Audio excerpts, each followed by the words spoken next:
Olá, vamos falar da reprodução do ser humano? Qual a importância da reprodução? Os seres vivos nascem, crescem, podem se reproduzir e morrem. A reprodução faz parte do ciclo da vida. Nos seres humanos, a reprodução é sexuada. Envolve a participação de células especializadas, que são chamadas de gametas, que se originam de um tipo de divisão celular denominada de meiose.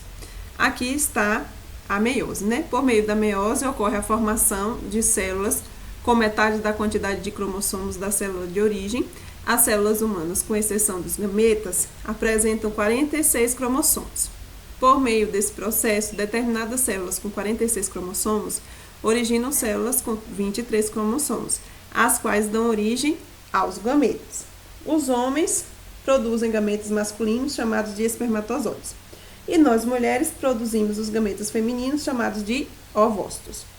Quando ocorre a união dos espermatozoides, que tem 23 cromossomos, com o ovócito, que tem 23 cromossomos, forma-se uma célula ovo ou um zigoto com 46 cromossomos, a qual se desenvolverá e originará um novo ser humano. Na espécie humana, a união dos gametas e o desenvolvimento desse novo indivíduo acontecem de maneira natural no interior do corpo da mulher, onde ocorre o desenvolvimento inicial do ser humano.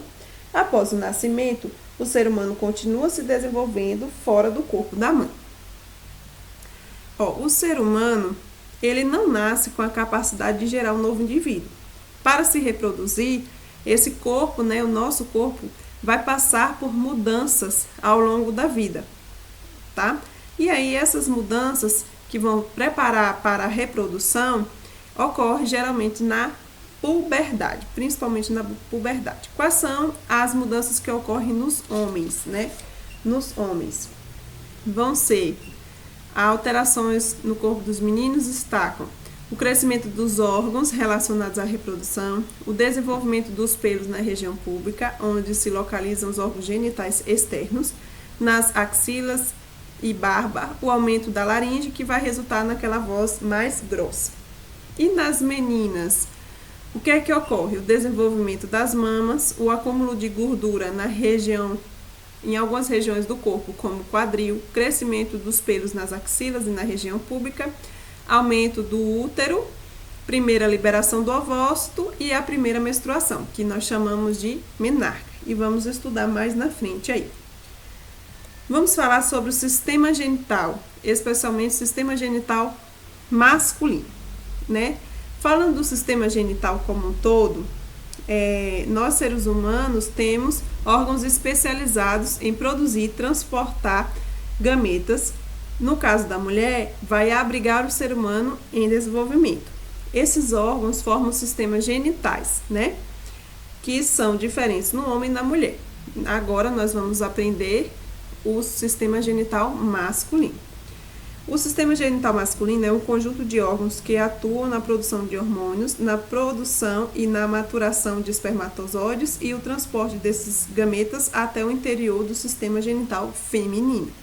Aí tem as glândulas seminais, representação do sistema genital masculino. Aí tem glândulas seminais, a próstata, a uretra, os testículos, o pênis e o ducto deferente. Tem, outro exemplo aqui, sobre os órgãos e as estruturas que compõem também o sistema masculino. Que aí tem o ducto deferente, o pênis, a uretra, o testículo, o escroto, o epidídimo, a glândula bulbo-uretral, a próstata e a glândula seminal. A produção do espermatozoide. Os gametas masculinos são produzidos nos testículos. Cada homem apresenta um par dessas glândulas, o qual vai se localizar no interior da bolsa, que é chamada de escroto. A produção e a sobrevivência desses espermatozoides são ideais em temperatura inferior à do corpo humano, Por isso que os testículos, eles ficam fora, para fora da cavidade abdominal. Em geral, essa produção se inicia na puberdade e continua até na velhice. Os testículos também são responsáveis pela produção do hormônio sexual masculino, que é a testosterona. Os espermatozoides são células especializadas que apresentam metade da quantidade de cromossomos das demais células masculinas e, consequentemente, contêm metade das informações necessárias para a formação de um novo ser humano. Essas células apresentam 3 partes principais. O A aí é a cabeça, onde encontra o núcleo, que contém os 23 cromossomos, bem como as enzimas que vão ajudar os espermatozoides a penetrar no ovócito. O B é a peça intermediária, vai apresentar grande quantidade de mitocôndrias que fornecem a energia necessária para o metabolismo e o deslocamento do espermatozoide. E o C é a cauda, vai fazer os movimentos ondulatórios que vão possibilitar o deslocamento do espermatozoide pelo sistema genital masculino e no interior do sistema genital feminino, ok? Então, é essa aí a estrutura do espermatozoide, né? Logo que são produzidos, os espermatozoides ainda não são capazes de se locomover de maneira eficiente até o ovócito. Por isso, eles precisam passar por um processo de maturação. Parte desse processo ocorre no interior dos testículos e dos epidídimos. Após a maturação, os espermatozoides apresentam maior mobilidade, o que facilita seu deslocamento até o ovócito. E aí, após serem produzidos nos testículos, os espermatozoides seguem para os epidídimos, onde sofrem maturação. Em seguida, seguem para o ducto deferente, um canal que pode armazenar essas células e as conduz para o ducto ejaculatório. Deste ducto, os espermatozoides seguem para a uretra, que conduz essas células para o exterior do sistema genital masculino. Ao longo desse caminho, os espermatozoides passam por diferentes glândulas, como as seminais, a próstata e a bulbo uretral.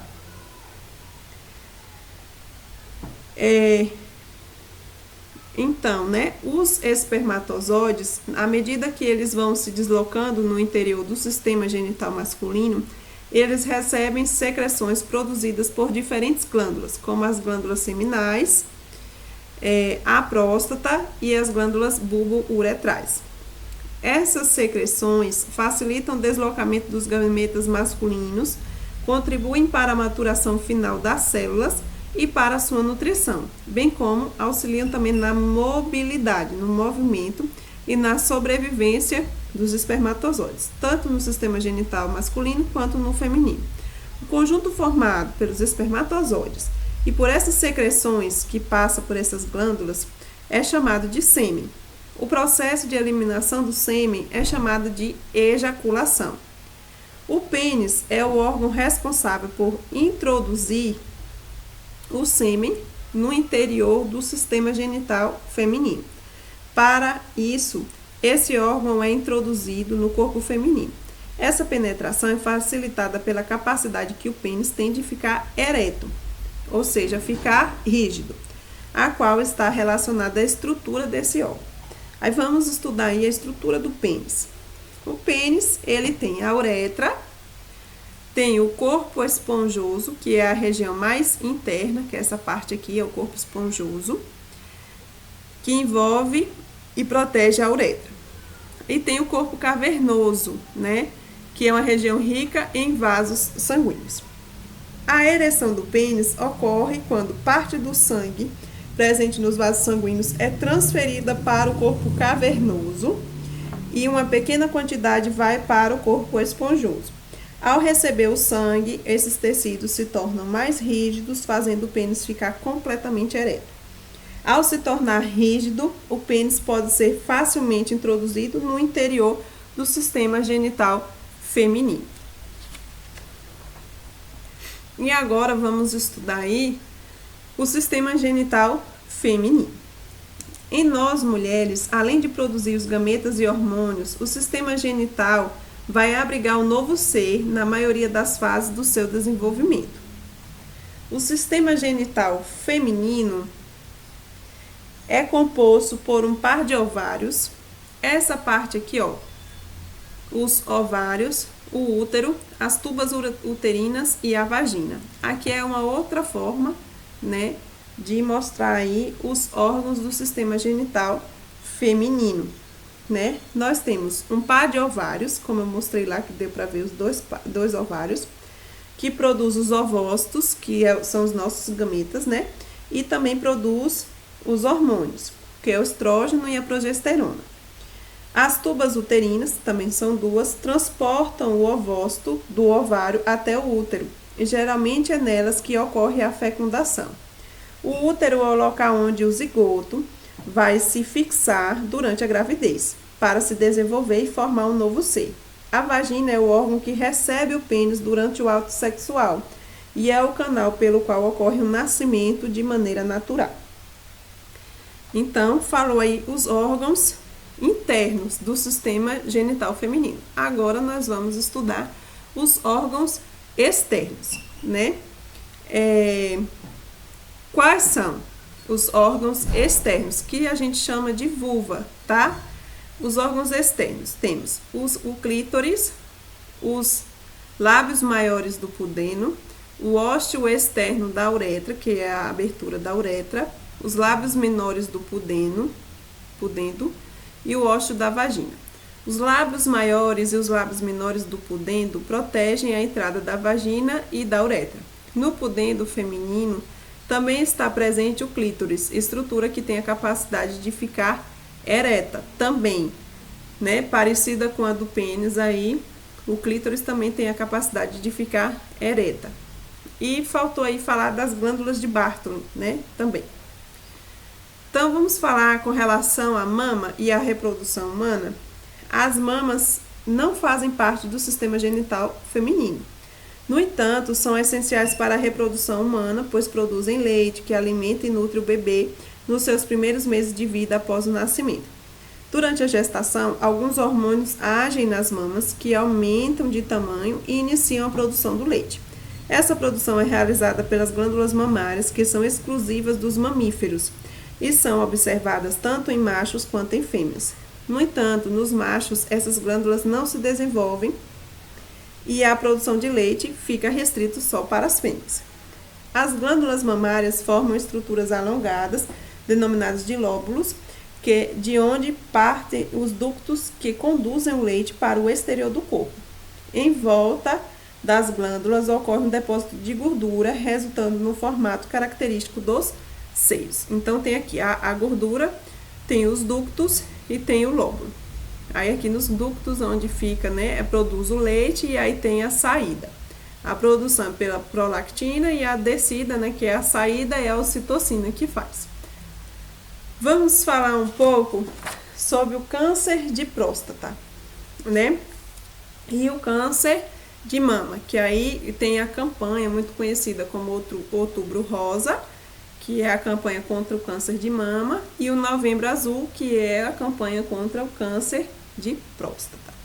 De acordo com o Instituto Nacional de Câncer, o INCA, o câncer de mama é o que causa mais mortes entre as mulheres no Brasil e no mundo, representando cerca de 28% dos novos casos anuais de câncer. Somente no ano de 2018 são previstos cerca de 59 mil novos casos desse tipo de câncer no Brasil. O câncer de mama resulta na divisão descontrolada das células das glândulas mamárias. E os principais sintomas são os nódulos ou tumores nesse órgão, que podem ou não vir acompanhados de dor. Já nos homens, são acometidos principalmente pelo câncer de próstata. Segundo o INCA, esse tipo de câncer é o segundo mais comum entre os homens. Somente no ano de 2018 são previstos 68 mil novos casos desse tipo de câncer no Brasil. De acordo com a Sociedade Brasileira de Urologia, a quantidade de casos de câncer de próstata aumentou 400% de 1979 a 2012. Essa doença resulta da multiplicação descontrolada das células da próstata. Entre os sintomas do câncer de próstata, destacam-se a dor ao urinar, pouca urina, o sangue junto com o sêmen. No entanto, geralmente, quando o homem percebe esses sintomas, o câncer já está instalado. As chances da ocorrência desse tipo de câncer aumentam com a idade pela predisposição familiar. quando já se observam casos na família. O tratamento de ambos os cânceres pode envolver quimioterapia, radioterapia, tratamento hormonal ou cirurgia. Ok? Então, qual é a melhor medida contra o câncer? É a prevenção, né? O diagnóstico precoce, que vai facilitar o tratamento e aumentar as chances de cura.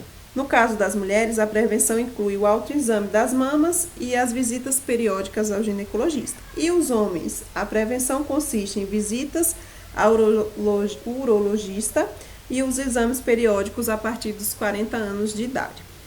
Então, é isso aí. As mulheres fazer o autoexame da mama, né? E ver se tem algum nódulozinho. Isso não quer dizer que quando você faz o autoexame, você sentiu um nódulo que você está com câncer, não. Pode ter nódulos benignos, né? Eu tenho parentes que tiveram, mulheres, né, parentes próximos que tiveram nódulos benignos, né? Benignos. Teve que retirar porque os nódulos eram muito grandes, mas eram benignos e não malignos, tá? Então, não quer dizer que você está com câncer, só que é importante você fazer essa prevenção.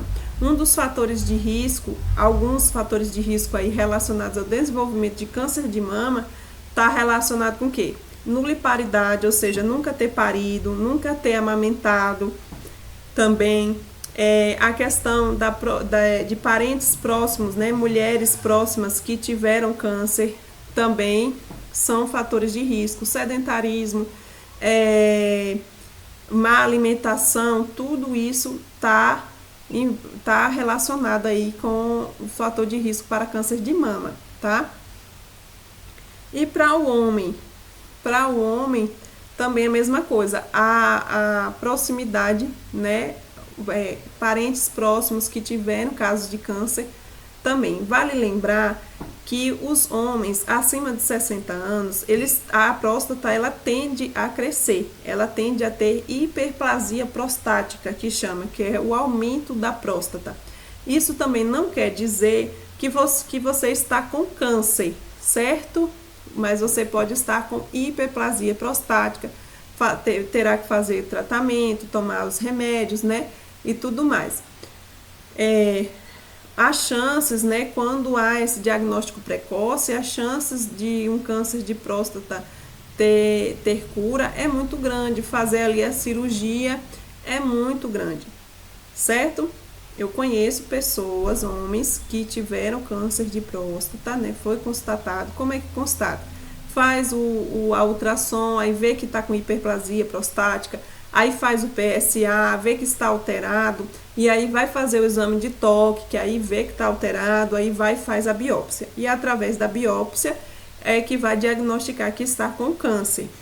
Geralmente, o tratamento é retirar, né? Retirar a próstata, tá? No homem.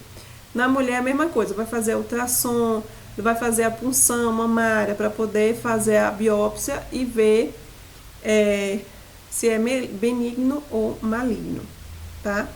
E muitas também retiram, né, a mama e essa parte aqui da axila também, né, os vasos linfáticos. Agora vamos falar da produção dos ovócitos. O ovócito humano é uma célula esférica bem maior do que o espermatozoide. A produção dos ovócitos ocorre nos ovários e tem início antes do nascimento, na fase do feto. Então, quando a menina ela já foi que identificou o sexo, né? A mulher está grávida e identificou que o sexo do bebê, que ela é uma menina, ali já ocorre o início da produção dos ovócitos, tá? Como você estudou no início desse capítulo, a formação dos gametas ocorre por meio de uma divisão celular chamada de meiose. Essa divisão se inicia durante a fase do feto e é interrompida, sendo retomada lá na puberdade. Na puberdade, os hormônios vão sinalizar a retomada da divisão celular dos gametas em formação, resultando na formação de ovócitos secundários. Essas células estão prontas para serem fecundadas e são liberadas pelo ovário em um processo chamado de ovulação. A primeira ovulação ocorre na puberdade, sob a influência principalmente de dois dos hormônios, FSH e LH, produzidos pela hipófise. A liberação dos ovócitos pelo ovário ocorre ao longo da vida da mulher até por volta de 40 a 50 anos de idade, quando a produção dos ovócitos vai cessar, vai acabar.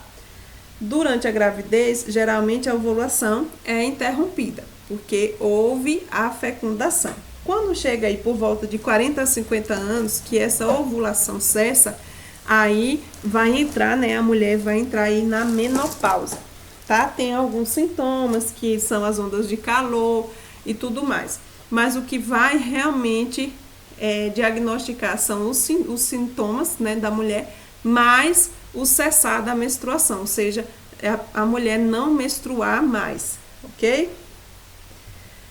Aí vamos ver como ocorre essa questão aí da ovulação.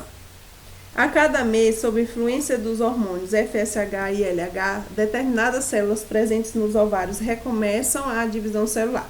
Como resultado, forma-se um ovócito secundário que é liberado durante a ovulação. Após ser liberado pelo ovário, o ovócito é encaminhado para as tubas uterinas, os órgãos com formato de tubo que mantém a comunicação com o útero. Em geral, o encontro do espermatozoide com o ovócito vai ocorrer na tuba uterina. O ovócito é liberado no interior da tuba, está com sua divisão celular interrompida. Caso essa célula seja fecundada pelos espermatozoides, ou por um espermatozoide, a divisão celular vai reiniciar e o ovócito secundário dá origem ao óvulo. Após a puberdade e enquanto houver ovulação, o útero se prepara mensalmente para a gravidez. Esse processo ocorre sob a influência principalmente dos hormônios estrógeno e progesterona, os quais são produzidos pelos ovários. O útero apresenta 3 camadas, né? O perimétrio, o miométrio e o endométrio. Vamos ver aí. O perimétrio vai atuar na proteção do útero. O miométrio é formado principalmente pelo tecido muscular, ou seja, é o músculo do útero, né? E o endométrio é a camada mais interna, bastante vascularizada. Endométrio, miométrio e perimétrio. No endométrio é que geralmente ocorre ali, né? É a camada do útero onde o ser humano em desenvolvimento vai se instalar, é no endométrio. E por isso é a que mais sofre modificações ao se preparar para a gravidez. Além de contribuir para a nutrição, o endométrio atua na proteção do ser humano em desenvolvimento durante a gestação. O conjunto de modificações cíclicas pelas quais o endométrio passa, a fim de se preparar para a gravidez, é denominada de ciclo menstrual ou ciclo uterino. A duração desse ciclo pode variar entre as mulheres. No entanto, o mais comum é que dure de 24 a 35 dias.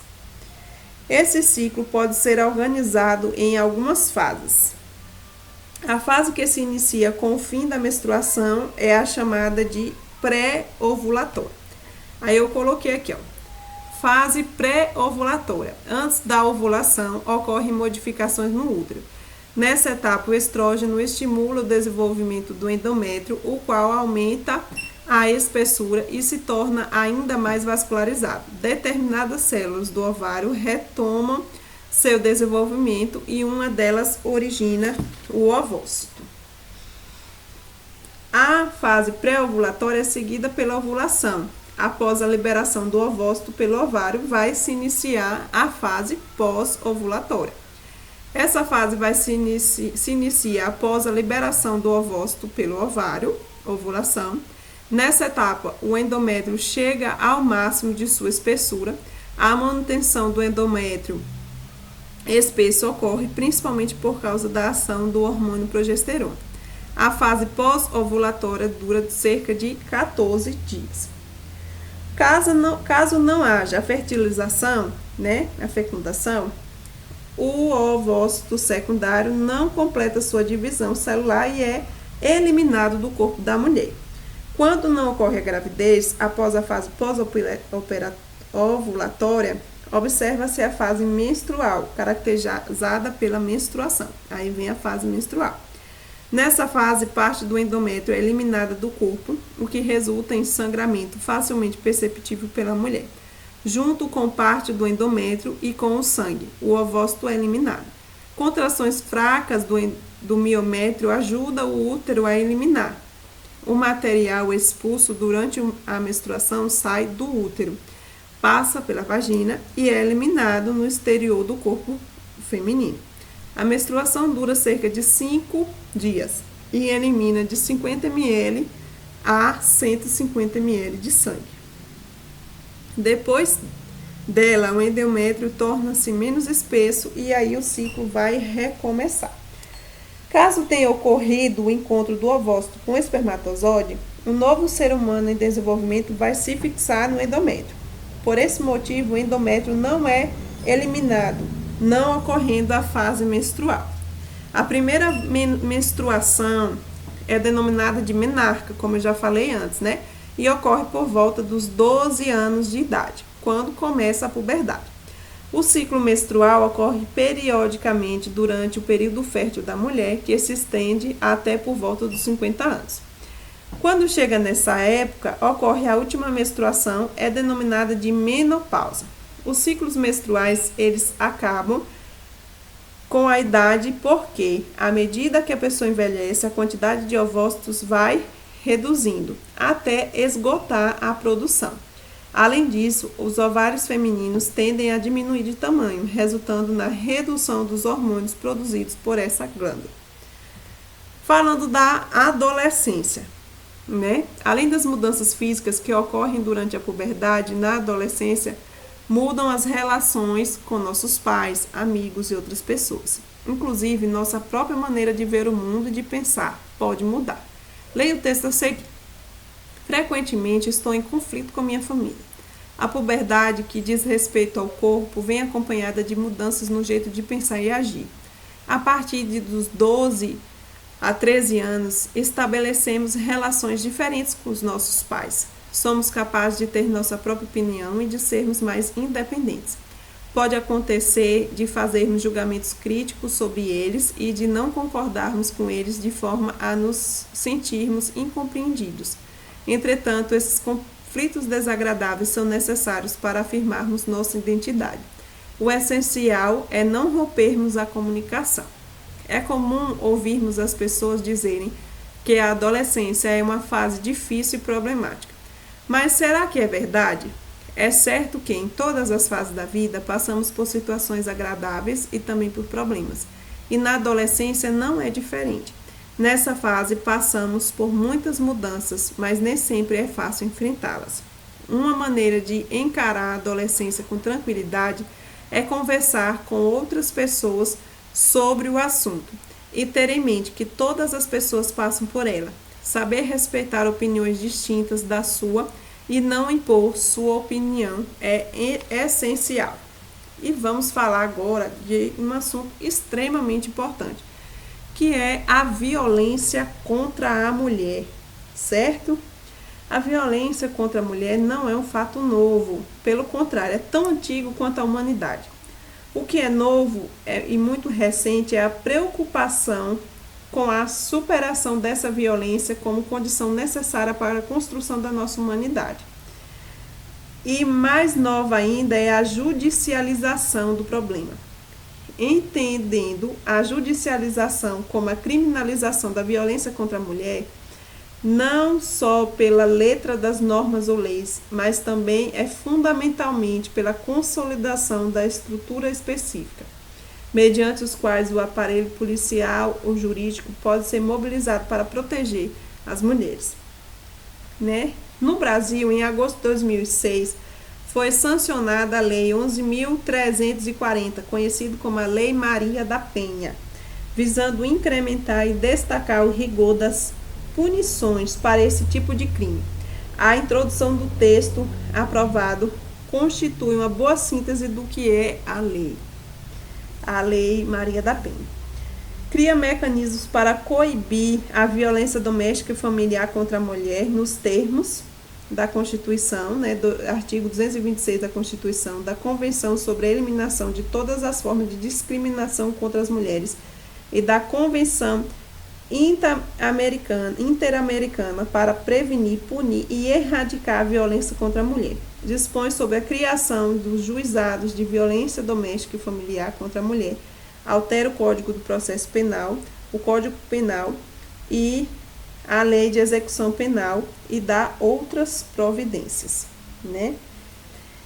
Mais recente ainda, que foi criada em agosto de 2006, a Lei Maria da Penha. Mais recente, em março de 2015, foi sancionada a Lei 13.104, que é a Lei do Feminicídio, classificando como crime hediondo e com agravantes quando acontecem situações específicas de vulnerabilidade, gravidez, menor de idade, na presença dos filhos.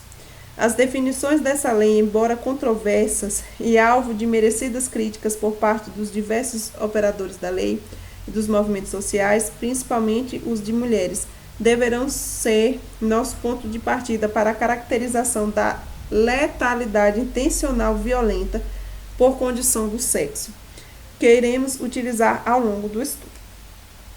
Entende a lei que existe feminicídio quando a agressão envolve violência doméstica e familiar, ou quando evidencia menosprezo ou discriminação à condição da mulher, caracterizando o crime por razões de condição do sexo feminino. Devido às limitações dos dados atualmente disponíveis, entenderemos por feminicídio as agressões cometidas contra uma pessoa do sexo feminino no âmbito familiar da vítima que, de forma intencional, causam lesões ou agravos à saúde que levam à sua morte. Em 2015, 4.621 mulheres foram assassinadas no Brasil, o que corresponde a uma taxa de 4,5 mortes a cada 100.000 mulheres. Seguindo o padrão da evolução dos homicídios em geral, pode-se observar que a variação na taxa de violência letal contra as mulheres segue diferentes direções entre as unidades federativas, os estados, né, do Brasil. Tendo o estado de São Paulo obtido uma diminuição de 34,1% nos 11 anos, ao passo que no outro extremo da tabela se observou um incremento de 124,4% no Maranhão. Então, diminuiu em São Paulo e aumentou no Maranhão. É necessário destacar, no entanto, que esses dados guardam diferentes significativas se compararmos as mortes de mulheres negras e não negras. Enquanto a mortalidade de mulheres não negras teve uma redução de 7,4% de 2005 a 2015, atingindo 3,1 mortes a cada 100.000 mulheres não negras, ou seja, abaixo da média nacional, a mortalidade de mulheres negras observou um aumento de 22% no mesmo período, chegando à taxa de 5,2 mortes para cada 100.000 mulheres negras, acima da média nacional. Os dados apresentados revelam um quadro grave e indicam também que muitas dessas mortes poderiam ter sido evitadas. Em inúmeros casos, até chegar a ser vítima de uma violência fatal, essa mulher é vítima de uma série de outras violências de gênero, como bem especifica a Lei Maria da Penha. A violência psicológica, patrimonial, física ou sexual, em um movimento de agravamento crescente, muitas vezes antecede o desfecho fatal, que é a morte. Então, como esse texto, né, que eu acabei de ler aqui falou da Lei Maria da Penha, que era uma mulher que ela casou, né, ela fez faculdade, fez tudo, casou, teve filhos, e o marido começou a agredi-la, né, começou a agredir, ameaçar e tudo mais, e no Brasil não tinha nenhuma lei que pudesse protegê-la, né, então ela foi na Embaixada dos Estados Unidos, e os Estados Unidos fez com que o Brasil criasse essa Lei Maria da Penha. Então é bom você dar uma estudadinha sobre a história da Lei Maria da Penha, tá? e aí criou a Lei Maria da Penha para que o marido dela ficasse distante tantos metros e tudo mais. E é como o texto falou, a mulher até chegar à morte ela passou por muitas e muitas outras violências. Isso não está relacionado só o homem com a mulher, o casal conjugal, né? Violência contra a mulher no âmbito de casamento aqui. A violência contra a mulher é qualquer violência em que a vítima seja a mulher. Pode ser do pai com a filha, pode ser da mãe com a filha, pode ser da sogra com a nora, sendo que a vítima é uma mulher. Todas são formas de violência, tá?